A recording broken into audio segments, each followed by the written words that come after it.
আসসালামু আলাইকুম। আজকে আপনাদের সাথে শেয়ার করব সিএনএন জরিপ মতে বিশ্বের সবচাইতে জনপ্রিয় গরুর মাংসের আইটেম বিফ রেন্ডান। যদিও আমার ফেসবুকের বন্ধুরা অনেকেই জানিয়েছেন যে তাদের কাছে আইটেমটি খেতে এতটা ভালো লাগেনি। চলুন দেখা যাক কেমন ছিল আমার আইটেমটি। এই যে শুরুতেই আপনাদের সাথে আমি উপকরণগুলো শেয়ার করে নেব। এখানে আমি নিয়েছি শুকনো মরিচ ধুয়ে আমি আগে থেকেই পানিতে ভিজিয়ে রেখেছি। এটা একটু আপনারা যদি একটু স্পাইসি কম চান তাহলে একটু কম করে নিলেও হবে। আমার একটু বেশি হয়ে গিয়েছিল। আমি এখানে দেশি আদা ব্যবহার করেছি, রসুন ব্যবহার করেছি, কাজু বাদাম ব্যবহার করেছি। অনেকেই দেখা যায় যে এই কুচি করা থাই পাতা বা লেমন গ্রাসের কাণ্ডটা একটু বেশি ব্যবহার করেন, আমি কম ব্যবহার করেছি। দিয়েছি কাঁচা হলুদ কয়েক টুকরো, পেঁয়াজ এবং আমি ২ কোয়া তেঁতুল আগে থেকেই ভিজিয়ে রেখেছিলাম। এখানে ড্রাই স্পাইসগুলো দেখালাম আপনাদেরকে। আর এখানে লাগবে আমার নারিকেল। তো নারিকেলটা আমি ফ্রেশ কোকোনাট ব্যবহার করেছি। আপনারা চাইলে ক্যান কোকোনাট যে মিল্ক থাকে সেটাও বা কোকোনাট ক্রিম ব্যবহার করতে পারেন। আমি এখানে কোকোনাটটাকে ব্লেন্ড করে জুস এক্সট্রাক্ট করে নিয়েছি। এখানে আমার যতগুলো স্পাইস ছিল সেগুলোকে আমি একটা পেস্ট বানিয়ে নেব, যেটাকে রেন্ডাং কারি পেস্ট বলা হয়। রেন্ডাং কারি পেস্টের জন্য সবগুলো একসাথে ব্লেন্ডার জারে নিয়ে আমি ব্লেন্ড করেছি, সঙ্গে শুকনো মরিচটা দিয়েও এই যে পেস্ট বানিয়ে নিয়েছি। এটা হচ্ছে আমার ভেজা পেস্ট।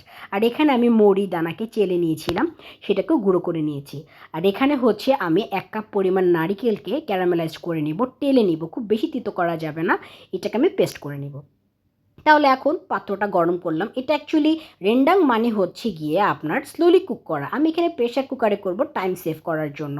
শুরুতে তেলের মধ্যে আমার যে কাঁচা মশলাগুলো আমি পেস্ট করেছিলাম সেটাকে আমি কষিয়ে নিব। তারপর আমি যে ড্রাই স্পাইস ছিল সেই ড্রাই স্পাইস দিয়ে আমরা একটু পরিমাণ কষিয়ে নিব। তারপর এখানে প্রায় ১.৫ কেজির মতো মাংস আছে। এখানে চর্বি এবং হাড় ছাড়া মাংস নেওয়ার চেষ্টা করতে হবে। তারপরে মাংসটাকে আমি বেশ কিছুক্ষণ কষাবো এবং এই রান্না আমি কোনো প্রকার পানি ব্যবহার করব না। মশলা ব্লেন্ড করার সময় যে অল্প একটু পানি সেটুকু, এই যে দিয়ে দেবো পরিমাণ মতো লবণ। আর এক্সট্রা আর কোনো তেলও ব্যবহার করব না। আর হচ্ছে আমার গুঁড়া মশলা, এখানে মৌরি, জিরা এবং ধনিয়া আমি গুঁড়ো করে দিলাম। আর এখানে দিলাম আমি ১ কাপ ঘন দুধ। তারপর হচ্ছে আমি প্রেশার কুকারে সিটি দিয়ে আমার প্রয়োজন মতো আমি সিটি দিয়ে এটাকে আমি সিদ্ধ করেছি। তারপরে আমি মাঝখান বরাবর আমি দিয়ে দিব ১ কাপ পরিমাণ নারিকেলের দুধ। এটা দিয়ে আমি আরও কিছুক্ষণ প্রেশার কুকারে কুক করব। তারপর আমি একটা পাত্রে নিয়ে নিয়েছি, নামানোর পরে আর ১ কাপ দিলাম নারিকেল দুধ। নারিকেল দুধটা যত বেশি ক্রিম দেওয়া যাবে ভালো। দিয়ে দিলাম তেঁতুল সুইটনেস ব্যালেন্স করার জন্য। দিয়ে দিলাম আমি নারিকেলের যে পেস্টটা ছিল সেটা, আমার একটি স্পেশাল ইনগ্রেডিয়েন্ট ব্যবহার করব, সেটা হচ্ছে লেমন পাতা, লেবু পাতা এবং হচ্ছে লেমন গ্রাস।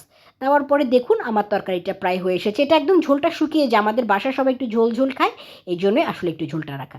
তাহলে জানাবেন কেমন হলো।